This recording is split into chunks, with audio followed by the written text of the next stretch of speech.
미국 증시는 올랐습니다. 미국이 멕시코 상품에 대한 관세 부과를 무기한 연기한 것이 호재로 작용했지만 미중 무역 분쟁 우려는 상승폭을 제한했습니다. 전체적으로 0.3%에서 1% 넘게 올랐는데요. 특히 다우지수는 13개월 만에 최장기간 상승세를 나타냈습니다. 국제유가는 3거래일 만에 하락했습니다. WTI는 배럴당 1.4% 떨어진 53달러 26센트의 거래를 마쳤는데요.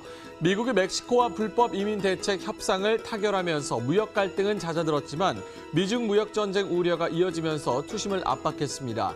여기에 산유국 감산 합의의 연장 여부가 불확실하다는 관측까지 나오면서 유가의 하락 요인으로 작용했습니다.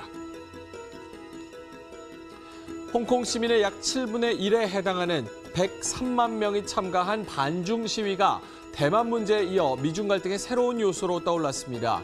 중국은 반중 시위의 도화선이 된 범죄인 인도 법안 반대가 미국이 중국을 압박하기 위해 사용하는 칩이라고 규정하고 어떤 외부 세력의 간섭도 반대한다면서 반발했습니다. 앞서 미국 정부는 이 법안이 홍콩의 법치를 위협한다고 비판의 분석을 내놨습니다.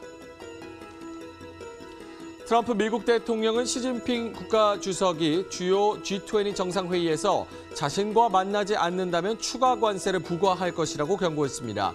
그는 CNBC와의 전화 인터뷰에서 G20 정상회의에서 시 주석과의 정상회담이 이뤄지지 않으면 예고한 대로 3천억 달러 규모 중국산 물품의 최고 관세 25%를 매기겠다고 예고했습니다. 네, 시청자 여러분 안녕하십니까. 해외 시각을 생생하게 전해드리는 머니투데이 글로벌랩 오늘도 화요일 힘차게 생방송으로 시작하겠습니다. 방송 보시고 궁금하신 점 있으실 텐데요. 그 부분은 인터넷 창구를 이용해 보시면 좀 효율적일 것 같습니다. 인터넷에 머니투데이 글로벌랩, MTN 글로벌랩을 검색하시면 저희 홈페이지가 마련되어 있습니다. 홈페이지 들어오셔서 전문가분들 그리고 연구원분들과 1대1로 프라이빗하게 소통을 해보셔도 큰 도움이 될 것 같고요. 아니면 저희 다시 보기 컨텐츠를 이용해 보시면 어떨까요? 저희가 코너 바이 코너, 섹션 바이 섹션으로 다시 보기를 잘라서 올려드리고 있으니까요. 놓치신 부분은 다시 보기 컨텐츠를 이용해 보셔서 투자 아이디어를 얻어가시는 것도 큰 도움이 될 것 같습니다. 자, 오늘 뉴욕 증시 마감 상황부터 좀 살펴보도록 하겠습니다. 또 상승했습니다. 하지만 상승폭은 그렇게 크지는 않았습니다. 0.3%에서 1% 넘게 상승을 했는데요. 일단은 멕시코 관세 부분이 해결됐다는 부분, 무역 전쟁의 전선이 넓혀지지 않았다는 부분은 좀 긍정적으로 해석을 하고 있는 것 같습니다. 멕시코 상품에 대한 관세 부과를 무기한 연기한 것이 호재로 작용을 했습니다. 하지만 미중 무역 전쟁은 해결될 실마리가 보이지 않고 있습니다. 특히나 이달 말에 있는 G20 정상회담에서 트럼프 대통령과 시진핑 주석이 만나서 무언가를 해결했으면 좋겠다는 기대감이 많이 퍼져 있지만 그렇게 쉽사리 해결될 문제는 아닌 것 같고요. 또 기대감만큼 그리고 그만큼 결과가 나올 것 같지는 않아 보입니다. 트럼프 대통령이 G20에서 시진핑 주석과 회담이 불발할 시에는 나머지 부분에 대해서 관세를 바로 발효해 버리겠다 이렇게 얘기를 했습니다. 이 부분이 어떻게 보면 협박으로 들릴 수도 있고요. 또 중국 내부의 사정, 그러니까 대만에 이어서 홍콩까지 대규모 시위가 벌어지면서 중국 내부에서도 변수가 여러 가지 존재하는 것으로 판단이 되고 있습니다. 전체적으로 0.3%에서 1% 넘게 올랐고요. 특히나 다우존스 같은 경우는 13개월 만에 최장기간의 상승세를 나타냈다 이런 분석이 나왔습니다. 자, 오늘 개별적인 특징 좀 함께 살펴보겠습니다. 뉴욕 증시 특징주 첫 번째 두 종목은요. 바이오 종목입니다. 첫 번째로는 노바베이 파마, 아멕스에 상장되어 있는 종목인데요. 5월에 151%, 그리고 6월에 42% 오른 전적이 있고요. 신규 항바이러스, 향균, 항생제, 여러 가지 연구 개발하는 바이오 제약사인데요. 오늘 상승 이유가 있었습니다. 이 노바베이 파마의 세균성 안구 건조증 관리 안약, 아베노바를 처방전 없이 아마존에서 인터넷으로 구입을 할 수 있게 됐다고 하네요. 이로 인해서 874% 급등하는 모습이었습니다. 두 번째로는 프로벤션 바이오, 나스닥에 상장되어 있고요. 면역 매개성 질환을 예방하는 그리고 예방과 차단하는 치료제 솔루션 개발을 상용화해 임상 단계에 있는 바이오 제약사입니다. 오늘 테플리주맙이라는 단일 클론 항체가 있는데 요것을 이제 당뇨병의 발병을 최소 2년 동안 늦출 수 있다라는 임상 결과를 발표하면서 오늘 217% 급등했습니다. 세 번째 종목은 비바이오 종목인데요. 50% 넘게 올랐네요. 아프리카계 미국인들이 듣는 라디오 방송 중심의 멀티미디어 회사입니다. 상승 이유가 있었는데요. 비즐리 브로드캐스트 그룹이 요 어반원을 인수하겠다라는 소식이 나오면서 M&A 소식이 50% 넘게 올랐습니다. 3달러 가까이 주가가 치솟으면서 거래를 마쳤습니다. 자, 오늘 뉴욕 증시 이렇게 상승세 그리고 특징주까지 좀 알아봤는데요. 글로벌 시장의 전체적인 흐름 알아보도록 하겠습니다. 시황센터의 김민재 앵커 연결합니다.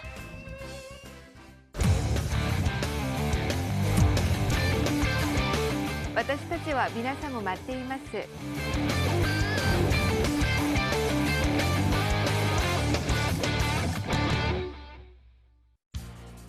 네, 현지 신장 월요일장의 분위기 전반적으로 정리해드리도록 하겠습니다.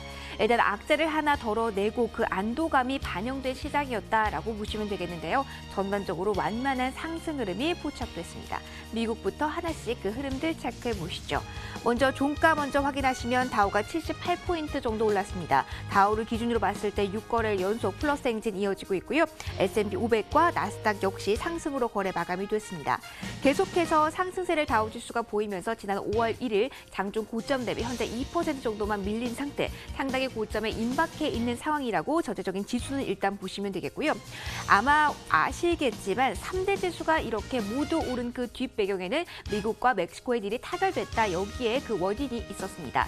이 원인이 시장에서 주목했던 이유가 무역 전쟁이 확산될 수 있었기 때문에 멕시코 이슈에 주목을 특히 더 했던 건데요. 메xi코에 부과되기로 한 관세가 무기한 연기됐다라는 소식이 나오면서 시장은 여기에 안도감을 가져가는 모습이었습니다. 특히 멕시코의 생산 기지를 주도 있는 자동차주의 랠리가 오늘장에서 좀 돋보이기도 했고요. 개별 주가에는 큰 흐름을 예고하진 않았지만 M&A 소식이 오늘 활발하게 시장에 나왔다는 점도 투자 심리 개선에 일조하기도 했습니다. 그리고 나스닥 지수가 보시는 것처럼 가장 큰 폭의 상승 흐름을 기록했는데요. 1%나 올랐죠. 특히 아마존과 같은 이 안에 있는 대형 IT주가 랠리를 펼쳤다는 점이 나스닥에 도움이 됐다라고 보시면 되겠습니다. 그리고 하나 더 본다면 금리 인하에 대한 기대감은 아직까지도 깔려 있습니다. 연방 금리 시작에서 시장은 7월 금리 인하 가능성을 지금 70% 이상으로 반영을 하고 있다고 하는데요. 이 기대감 이어지고 있다는 부분도 일단 하나 더 체크해 보셔야겠습니다. 하지만 시장이 마냥 안도하고 랠리를 펼칠 수는 없는 상황입니다. 멕시코와의 이 갈등은 일단락이 됐지만 중국과의 전쟁은 아직까지 진행 중이기 때문인데요. 트럼프 대통령은 계속해서 중국과의 신경전을 이어나가고 있습니다. 중국은 결국 협상 테이블에 앉아서 협상을 타결할 수밖에 없을 것, 그런 상황밖에 없기 때문이다라고 이야기를 했고요. G20에서 나와 만나지 않을 경우에 관세를 즉각적으로 부과할 것이다라고 으름장을 놓기도 했습니다. 아직까지 경계해야 될 상황 분명히 있지만 일단 호재에 집중하는 모습이었고요. 3대 지수 일제히 상승하면서 거래 마감되었습니다. 유럽권 지수 보시죠. 프랑스와 영국 증시 일단 보시면은요, 상승으로 거래가 마감이 됐습니다. 이 안에서도 자동차주의 흐름은 비교적 좋았고요. 멕시코의 미국 관세 우려 해소가 가장 큰 호재다라고 볼 수가 있었습니다. 자, 그러나 영국에 관해서는 브렉시트 관련 잡음, 정치적 불확실성 계속해서 주시를 해보셔야 되는 상황입니다. 4월에 영국의 경제 성장이 0.4% 후퇴한 것으로 나왔습니다. 특히 자동차 생산이 1995년 이후 최대 하락폭을 기록한 것으로 나타나면서 이에 대한 우려가 커지고 있다는 부분은 좀 주시해 보셔야겠고요. 일단 오늘 새벽에는 전반적인 상승세로 0.59% 플러스 마감을 했습니다. 아시아로 넘어가시죠. 전반적으로 상승 흐름이 뚜렷했습니다. 특히 일본 내에서의 자동차주 역시 랠리를 펼쳤고요. 1% 넘게 오르면서 오랜만에 시원하게 좀 올라주는 모습이었습니다.